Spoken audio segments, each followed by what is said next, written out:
What's up, everyone? Welcome to my channel. I'm Ryan Becker, and every week I drop a new video where I discuss absurd issues in religion, culture, and society.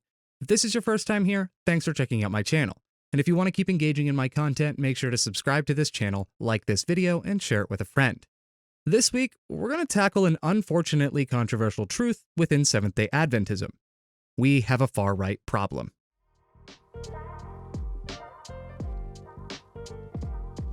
I know that far-right extremism is an issue in general, especially in Western culture. But I find it horribly ironic that Adventism would find itself in the exact same boat. Adventism has always been known as a more traditional or conservative denomination, and I want to be clear that I'm not demonizing that fact, nor am I attacking it. I've actually long said that even the most liberal Adventist is still probably a conservative evangelical Christian, mainly because of beliefs like a seventh-day Sabbath. Personally, I believe that a healthy amount of tension between both the left and the right is necessary in order to keep us balanced. The left brings openness, progress, and fluidity, while the right brings structure, form, and confidence. In fact, when someone becomes a Christian, their prior life experience will often influence whether they will lean to the right or to the left side of their belief spectrum.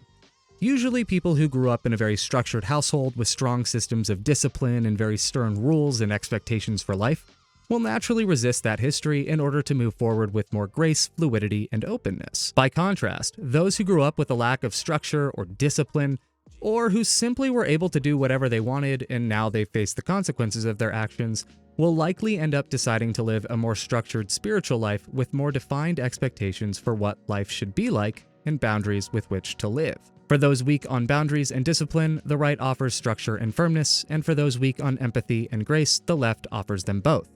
That being said, all of these things can be present no matter where you fall on the spectrum.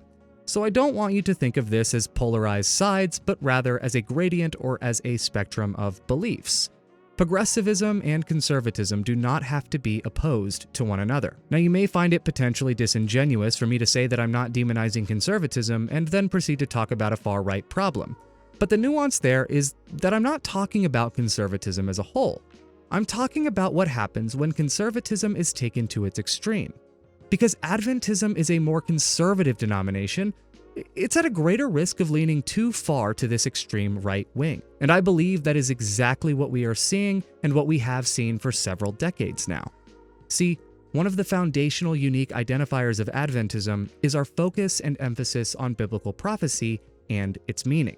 In fact, one of the reasons that Adventism has experienced rapid growth in its history is because it offers answers to the unknowns and the worries and fears that people have about the future, especially as they perceive the world around them becoming a more dangerous place, and they see society promoting worldviews and ideas that seem inherently opposed to what they believe. Unfortunately, Adventism in its history has had a problem with focusing too much on getting baptisms no matter what. In the past, your success as a ministry leader, pastor, or missionary was largely determined by the number of baptisms that you got on a per-year basis. We literally called these baptism quotas.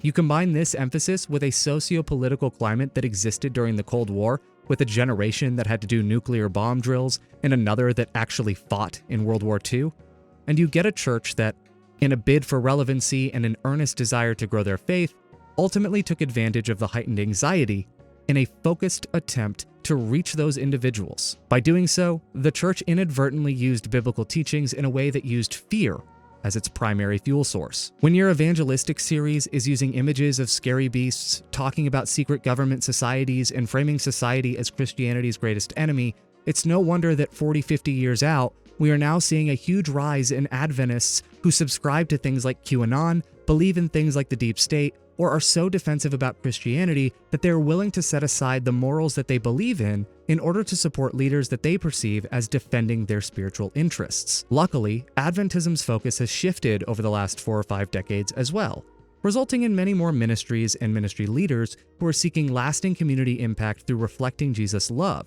as the primary method to address uncertainty and anxiety in our culture. Though this is the case, it still leaves us with the problem of what to do about this extremism that has entered our denomination, especially seeing as many of the most notable evangelistic ministries in the church still use those outdated methods today.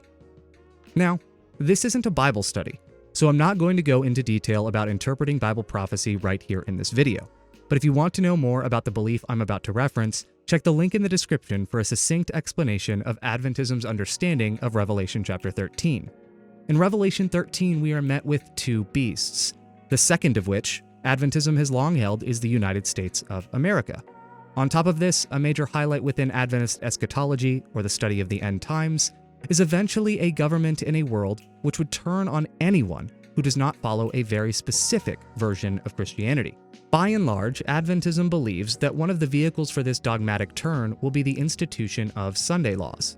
When Adventists keep a Saturday Sabbath, a national Sunday law would inherently target them and any other group such as Seventh-day Baptists who practice their Sabbath rest on a different day. So because so many Adventists have been convinced that the world is out to get Christianity, and that there is an attack on the faith coming from secular society, they have learned to be hyper-vigilant about any threats coming from any worldview or ideology that is outside of Christianity. This comes at the expense of turning a blind eye to the very real problem of Christianity gaining more and more political power in society. Actually, it's worse than that, because this group is actively working to elect leaders who will enforce their Christian beliefs. In fact, many Adventists that subscribe to this way of thinking would argue that more Christian leadership in the United States will be one more bastion of defense against the secular threats that they believe will lead to religious persecution. Here's the thing though. If secular society and non-Christian ideologies are the real threat to Christianity as a whole, then why would this group be the one that calls for a return to Bible-based faith and tries to institute something like a national Sunday law and punish those who don't fall in line?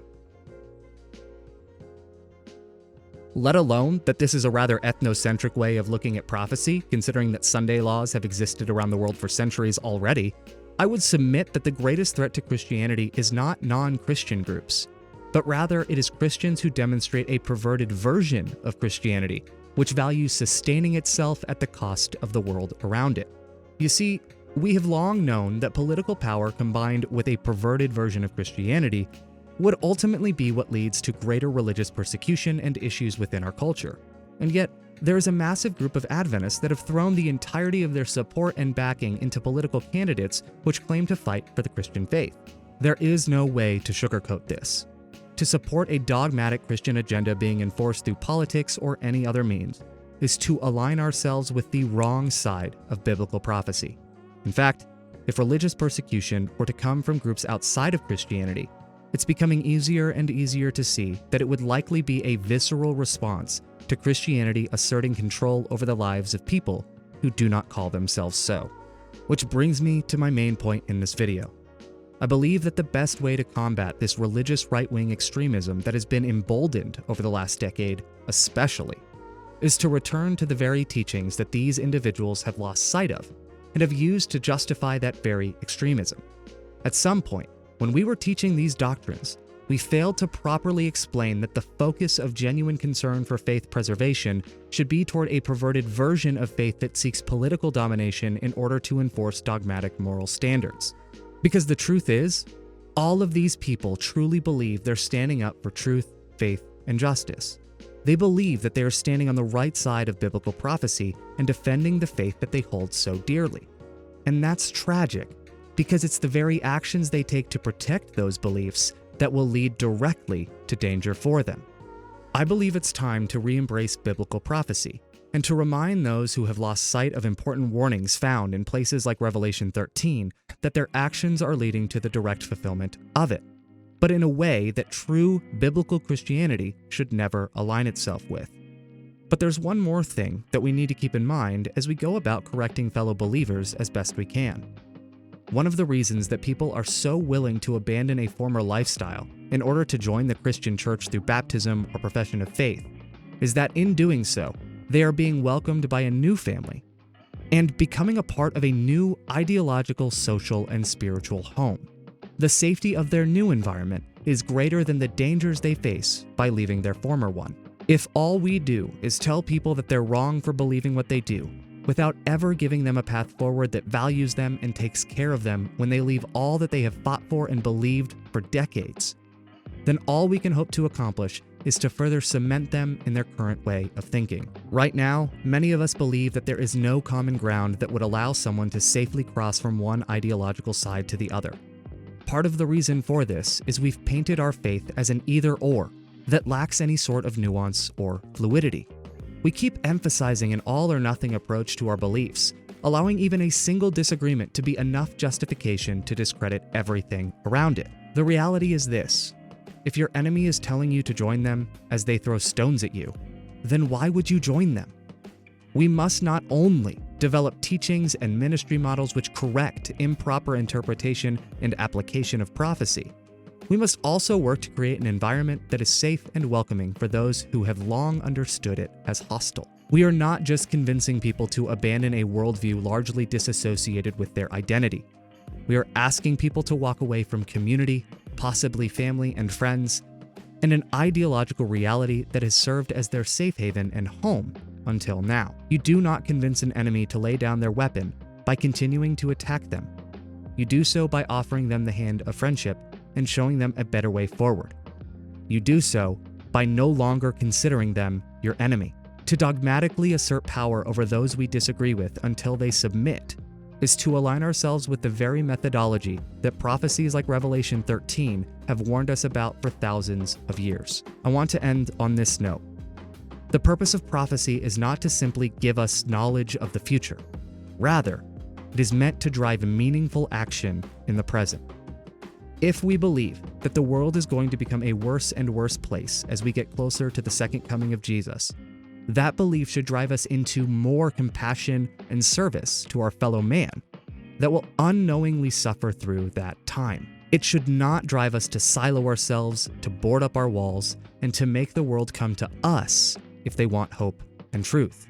In fact, the very model that Jesus has painted for us in Scripture is that we would be a church that brings that truth and hope into the world, regardless of the threat that is before us.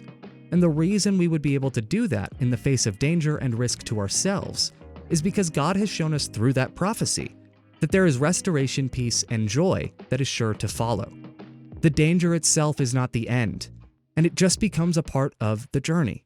And ultimately, each of us has the potential to participate in the restorative plan of salvation by helping people reconcile to Christ and experience the very same love that saves each and every one of us. And even those within our own walls that frustrate us are people that Jesus died for and loves too. As you move forward in conversations with loved ones who have fallen into this trap, I encourage you to look for ways to value and love them and show them that there is a better way if they would only give it a chance. You may not break down the wall entirely in one go, but every little chip in the wall helps, because the next encounter may move them closer and closer to the truth. Normally, I'd sign off with some footage of my wonderful corgi Sugar, but unfortunately, because of nerve problems in both of my arms, I need to keep my video editing as minimal as possible. So I'm sorry for those of you that loved that part of my videos. But if you are interested in helping me produce these videos so that I can make more without making my arm pain worse, please let me know. It's the reason for the hiatus that I've taken in recent months. As always, thanks for watching. And if you liked the video, subscribe to my channel so you can get more content. We'll see you next time.